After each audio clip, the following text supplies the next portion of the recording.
जिस व्यक्ति ने कोई गलती नहीं की तो समझ ले उसने कुछ नया करने की कोशिश ही नहीं की। जय हिंद साथियों, स्वागत है आपका आपके अपने YouTube channel study with M K Singh पर।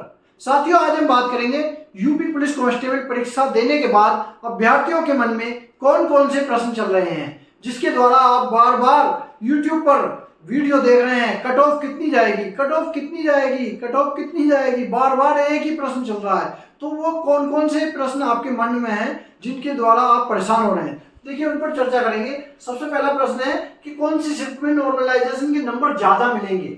ये सभी अभ्यर्थियों के मन में एक प्रश्न जरूर चल रहा होगा कि कौन सी शिफ्ट में नॉर्मलाइजेशन के नंबर ज्यादा मिलेंगे। इस बात का ना तो किसी कोचिंग सेंटर वाले को पता है और ना प्रत्येक अभ्यर्थी को पता है, क्योंकि आप अलग अलग अंदाजा लगा रहे हो। इस बात का अंदाजा तभी लगेगा जब इसका रिजल्ट तैयार करने वाले रिजल्ट तैयार करेंगे, उन्हें ही पता होगा कि कितने अभ्यर्थियों ने इन प्रश्नों के, कुछ प्रश्न ऐसे होंगे जो सरल होंगे, कुछ हार्ड होंगे, उन प्रश्नों के उत्तर कितने कम अभ्यर्थियों ने दिए हैं, कितने ज्यादा अभ्यर्थियों ने दिए हैं। तो इस बात का अंदाजा ना कोई कोचिंग सेंटर वाला लगा सकता है और ना ही कोई यूट्यूब चैनल वाला लगा सकता है, ना कोई प्रत्येक अभ्यर्थी लगा सकता है इसका अंदाजा। दूसरा प्रश्न है कि कौन सी शिफ्ट का पेपर आसान था, कौन सी शिफ्ट का पेपर कठिन था। ये दोनों का अंदाजा आप नहीं लगा सकते भाई, क्योंकि अगर आप लगाओगे तो अपने स्तर से लगाओगे। प्रत्येक कोचिंग वाला अपने स्तर से लगा रहा है, प्रत्येक अभ्यर्थी अपने स्तर से लगा रहा है, अपने पेपर देखने के बाद अंदाजा लगा रहा है, तो इसका अंदाजा आप नहीं लगा सकते। इन प्रश्नों को सोचकर परेशान होने की जरूरत नहीं है। किस शिफ्ट में प्रश्न गलत थे, हाँ ये बात सही है। कौन सी शिफ्ट में प्रश्न गलत थे, उनका क्या प्रभाव पड़ेगा, इस बात का हम अंदाजा लगा सकते हैं। कौन सी शिफ्ट में प्रश्न गलत थे, उनका नंबर हमें जो सभी को मिलेंगे जितने उस शिफ्ट में पेपर दे रहे थे। देखिए कौन सी शिफ्ट में कितने नंबर बढ़ेंगे, ये नंबर उसी शिफ्ट में बढ़ेंगे जिसमें प्रश्न गलत थे, जिसमें प्रश्न गलत, क्वेश्चन के आंसर गलत आए हैं। अब उस बात को हम तभी साबित कर सकते हैं जब फाइनल आंसर किया जाएगी, जब कोई ऑफिशियल आंसर किया जाएगी। अभी तक कोई ऑफिशियल आंसर की नहीं आई है, तो कैसे कह दें कि किसी प्रश्न के ऑप्शन गलत थे या कोई प्रश्न गलत था, अभी नहीं कह सकते। जब फाइनल आंसर की आएगी तभी पता लगेगा इस बात का। दूसरा है गलत प्रश्नों का क्या प्रभाव पड़ेगा। अगर कोई प्रश्न गलत होता है किसी परीक्षा में, तो उस पेपर, उस नंबर का, उस प्रश्न का जो नंबर है वो सभी अभ्यर्थियों को मिलता है जो उस शिफ्ट में पेपर दे रहे होते हैं, सभी को मिलता है। क्या नॉर्मलाइजेशन में नंबर कम भी हो सकते हैं। देखिए बहुत सारे कोचिंग वाले, बहुत सारे यूट्यूब चैनल वाले सिर्फ यही बता रहे हैं आपको कि नॉर्मलाइजेशन में नंबर बढ़ेंगे, नॉर्मलाइजेशन में 10 नंबर बढ़ेंगे, नॉर्मलाइजेशन में 20 नंबर बढ़ेंगे, 30 नंबर बढ़ेंगे, 25 नंबर बढ़ेंगे, लेकिन कोई ये नहीं बता रहा कि नॉर्मलाइजेशन में नंबर कम भी हो सकते हैं। भाइयों नॉर्मलाइजेशन में ये बात ध्यान रखो, नंबर कम भी हो सकते हैं अगर आपकी एक्यूरेसी सही नहीं है। तो मेरा स्कोर इतना है, मेरा स्कोर इतना है, मैं इस कैटेगरी से हूँ, क्या मेरा होगा या नहीं होगा, मेरा इस कैटेगरी से इतने नंबर आ रहे हैं, मेरे उस कैटेगरी में इतने नंबर आ रहे हैं, मेरा होगा या नहीं होगा, क्या मुझे रनिंग शुरू कर देनी चाहिए। भाइयों अगर आपने पेपर दे लिया है और पुलिस परीक्षा की तैयारी कर रहे हैं तो रनिंग शुरू कर देनी चाहिए। मेरा कहना तो ये है,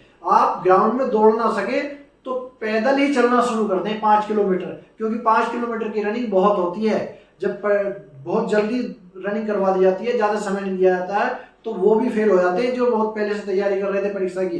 रिटिन तो क्वालिफाई कर लिया और बाद में फिजिकल में फेल हो गए। तो इसलिए जो है रनिंग शुरू कर देनी चाहिए, धीरे धीरे चलना शुरू करो, दौड़ना शुरू करो।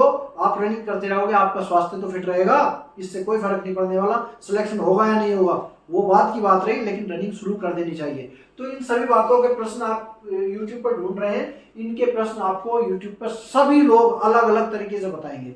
तो इसलिए परेशान होने की जरूरत नहीं है, अपना प्रेशर, ब्लड प्रेशर बढ़ाने की जरूरत नहीं है, टेंशन लेने की जरूरत नहीं है। आप अपनी तैयारी देखिए, जिनके नंबर ज्यादा ही कम है तो अगली परीक्षा के लिए रिटन एग्जाम की तैयारी शुरू कर दीजिए। और जिनके एवरेज नंबर हैं 90 या 90 के आसपास नंबर है, क्वेश्चन सही हो रहे हैं, 90 जनरल की बात कर रहा हूँ मैं, अनरिजर्व कैटेगरी के लिए 90 नंबर के आसपास सही हो रहे हैं, क्वेश्चन सही हो रहे हैं, या 80 के आसपास ओबीसी कैटेगरी के अभ्यर्थियों के नंबर सही हो रहे हैं, और जी 75 या 80 के आसपास SC ST कैटेगरी के क्वेश्चन सही हो रहे हैं, तो आप अपनी फिजिकल की तैयारी शुरू कर दीजिए। फिजिकल में तो आपको जाना ही जाना है, फाइनल सिलेक्शन वो बात की बात रही।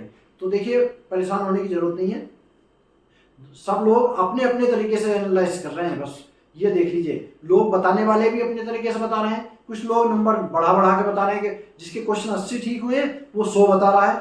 कुछ कोचिंग सेंटर वाले कभी आज बता रहे हैं कि मेरिट अनरिजर्व की 100 पे लगेगी, कल को बता रहे हैं कि 80 क्वेश्चन वाले का भी हो जाएगा, फिर परसों को वीडियो बना रहे हैं कि 120 क्वेश्चन वाले का होगा भैया।